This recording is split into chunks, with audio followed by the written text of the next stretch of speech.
อายสุดปังความดังจนเฮ็ดให้ FC ตัวน้อยนั่งรถมา200กิโลเพื่อมาหาน้องอายในงานเมื่อคืนนี้กับทักทายสบายดี FC ทุกท่าน FC ทุกคนมาพบมาพ้อกันอีกแล้วเนาะคิดว่าจะบ่มีเรื่องราวข้อมูลข่าวสารเกี่ยวกับศิลปินตัวน้อยเกี่ยวกับเสียงมีฮกอีกแล้วสันดอกแต่ว่าพอมันมาละข้อมูลข่าวสารมันก็มาหลายซะเหลือเกินเนาะคลิปนี้ก็เกี่ยวข้องกับน้องอายอีกแล้วทักทายสบายดีน้ำกันช่วงสายบ่ายๆเนาะทุกคนก็หวังว่าจะเฮ็ดเวียกเฮ็ดว่าแต่ว่ามื้อนี้เวียกว่าก็คงจะบ่นักหนาสากันพอปานใด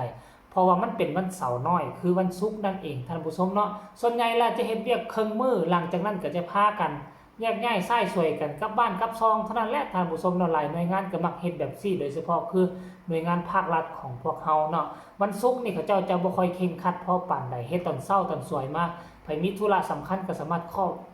ถลากันไปทำธุระสำคัญของตนเองได้เนาะเรื่องราวมื้อนี้มันเกี่ยวข้องกับผู้ใดเป็นไปเป็นมาคือจังไดจึงว่านั้นเดินทางตั้งว่า200กิโลทั้งที่งานน่ะเขาจัดตั้งแต่มื้อก่อนพุ่นแล้วมื้อวานนี่เป็นมื้อที่2เนาะแต่ว่าครอบครัวนี่บึกบุญฝ่าฟัน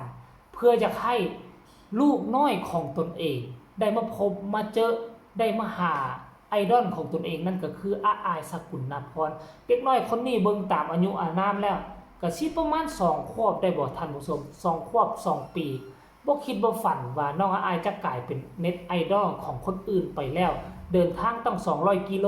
แล้วเผลอๆซะมานอนพักแรมสวัสดนอนอยู่ม่องเดียวกันกับนกพงศกรนอนตื่นเช้าขึ้นมาแล้วได้ยินเสียงห้องเพลงแจ้วได้ยินเสียงห้องหมอลำจ้อยบดนกพงศกรก็เลยออกมาเบิ่งว่าซั่นโอ้ละแม่นเด็กน้อยกลุ่มนี้ก็เลยทักทายว่าตั้งใจเดินทางมา200กิโลเพื่อมาหาเอื้อยอายว่าซั่นเด้ท่านผู้ชมโอ้โหคือเป็นแนวนี้วะแล้วก็เลยนกพงศกรก็เลยตั้งกล้องถามเอาคันว่าเจ้าเป็น FC ตัวยงของวงเสียงวิหกของน้องอายวงเสียงวิหกเนี่ยพวกเจ้าฮู้จักผู้ใดแน่น้องสาวท่านนั้นก็ตอบมาฮู้จักเอื้อยอายฮู้จักญานั่นญานี่ญานั่นโอ้ยหลายคนท่านผู้ชมแม้แต่ค่อยเป็นคนอายุใหญ่ซ้ำนี่น่ะแล้วคนเห็นข่าวเกี่ยวกับแวดวงการหมอลำค่อยยังบ่ฮู้หลายซ้ำน้องคนนั้นซ้ำเสียงวิหกค่อยฮู้เจ้ญานุนกพงศกรน้องอายแพ้วธิดาบ่กำนันเพซัมนี่นอกจาก 4-5 คนนี่คือเจ๋เบาลาวบ่ฮู้จักไผทั้งนั้นเลยท่านผู้ชมอันนี้คือเรื่องแปลกและน้องคนนั้นก็ฮู้เฉยเฮ้ยแล้วก็เอาเครื่องเอาของมาฝากคือเอาแตงโมมาฝากแม่นบ่ล่ะเอาแตงโมมาฝากมีของต้อนของฝากตื่มแล้วอยู่นำกันจนซอดแจ้งมื้อคืนนี้จนซอดแจ้งอยู่คู่กับเอื้อยอายซอดแจ้งป๊าดโถแสดงว่าเป็น FC ตัวยงแท้ๆได้ท่านผู้ชมเนาะค่อยมีคลิปนี้เนาะขออนุญาตจากบอสนกพงศกรขออนุญาตเอาคลิปเจ้าเนาะคลิปแล้วนี่มันเป็นตาสั่นละเสริญเป็นตาย่องยอเอาออกแบบนี้เนาะเอามาใส่เอาออกคลิปทั้ง YouTube มันก็จะเป็นผลดีต่อน้องอายทั้งนั้นว่ามี FC ตัวยงมี FC ตัวน้อยนอกจาก FC รุ่นเฒ่ารุ่นแก่ก็ยังมี FC ตัวน้อยแบบนี้เป็น FC แฟนคลับตัวยงของน้องอายแล้วจึงมาพ้อกันหลังจากที่ได้เห็นคลิปนี้ท่านผู้ชมไปชมกันเลยพี่ยูเลียผู้ใดอีกไอริโอผู้ใดอีกย่าหยังย่าแตงโอ้ยผู้ใดอีกรู้จักไปอีกย่าหยังยาปานดย่าปานดำย่าหยังอีกำย่าหยังอีกยาย่าหยังที่ออกกับย่าหยังที่ออกกับอันที่อายไหมย่าหยังลูกย่าหยังปานดย่าปานดำแล้วครับผู้ใดอีกย่าหยังอีกำย่าที่ออกกับพี่อายเนี่ยแม่ไหนยันน่ะยาเต็มว่าแม่เหลือเนาะไหนยันบอสหยังสันที่บอสนกหรอกับบอสหยังบอดยันนี่จำไม่ได้อีหลานสวยจังไดเอาสวยจังไดเอาคือทีเดียวหนาหายแม่สวยจังไดน้องอะไร น้องมีตังค์บ่ต้องเขินดอกจักปีแล้วลูกอีหลาจักปีแล้ว 3 ปี 2 ปี2 ปีบ่เอ้ย3โอ้พอมีลิ้นโอ้ยพอมีลิ้นว่าสันมีลิ้นแล้ว3 ปีป้า3 ปีจะได้คือสั่งเว้าสั่งคิดแท้ขออันสอนเขียนคิวเป็นแหมพี่น้องขอสอนเขียนคิวเพิ่นก็ไปเขียนตื่นขึ้นมาไม่ได้ก็อ้ายตื่นขึ้นมาเลยล่ำบ่ล่ำตื่นขึ้นมาเพิ่นสิล่ำตัวพี่น้อง มื้อนี้ได้อิหยังมาฝากอีพ่อลูก แตงโม บักแตงโมจากต้นเนาะจากโลดิมาหาพ่อจากโล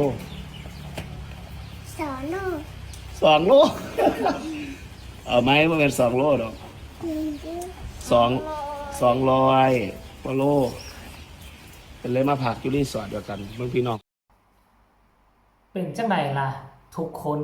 หลังจากที่พวกเจ้าได้เห็นคลิปนี้ค่อยตีประเมินว่าประมาณ2 ขวบเท่านั้น แต่ว่าเขาคือฮักเขาคือแพงเขาคือมักน้องอาอายเอาแท้เอาว่าและทั้งครอบครัวทั้งผู้ปกครองก็คงจะมักเสียงวิหกคงจะติดตามนกพงศกรและก็น้องอาอายมายาวนานแล้วแหละด้วยความฮักความแพงถ้าบ่ซั่นเขาบ่ลงทุนลงแรงเดินทางตั้ง200 กิโลเพื่อมาพบน้องอาอายอยู่ในงานค่ำคืนที่ผ่านมาเนาะอันนี้คือ FC ตัวยง FC แฟนพันธุ์แท้อายุซ้ำนี่ฮู้จักชื่อน้องอาอายฮู้จักชื่อคนสมาชิกศิลปินในวงเสียงวิหกเกือบหมดสุผู้สุคนท่านผู้ชมเนาะซ้ำบ่นำก็น่าจะมีความใฝ่ฝันอยากเป็นหมอลอกหมอลำบ่ตามที่เบิ่งนั่นน่ะเนาะตื่นเช้ามาแล้วตามที่นกพงศกรสอบถามอ้ายของเด็กหญิงคนนั้นก็ว่าตื่นเช้ามาแล้วห้องเพลงแล้วนี่ทุกมื้อลำทุกมื้อว่าซั่นเด้โอ้โหถ้ามีโอกาสเนาะเอามาฝึกฝนรอลองกับเอื้อยอาอายมันจะเป็นการดีท่านผู้ชมเนาะอันนี้ก็คือการเคลื่อนไหวของบรรดา FC แฟนคลับนอกจากที่จะเข้ามาให้กำลังใจอยู่ทางด้านหน้าเวทีมื้อคืนนี้แล้วบางคนก็ยังเข้ากลุ่มปอกเข้ากลุ่มปิดให้กำลังใจกันอยู่ทางนั้นและก็นอกจาก FC ที่อยู่บริเวณใกล้เคียงงานแล้วก็ยังมี FC ที่เดินทางมาเป็น100-200 กว่ากิโลถ้าใจบ่เอาพวกเจ้าคิดเบิ่ง200 กว่ากิโลนี่ถ้าอยู่ทั้งประเทศลาวนี่ต้องใช้เวลา4 ชั่วโมง5 ชั่วโมงแต่ค่อยเชื่อว่า200 กิโลอยู่ทั้งประเทศไทยน่าจะใช้เวลาชั่วโมงกว่าๆเท่านั้นก็น่าจะฮอดแล้วอันนี้คือความโชคดีของบรรดา FC แฟนคลับ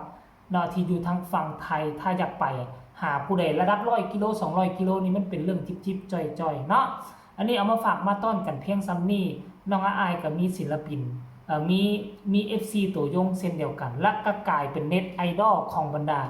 เด็กๆรุ่นน้องไปแล้วท่านผู้ชมเนาะก็ต้องแสดงความยินดีนำที่น้องอาอายมี FC แฟนคลับเป็นแฟนพันธุ์แท้ที่ฮักหอมโดยจิตโดยใจเดินทางมาไกลสำใดเขาก็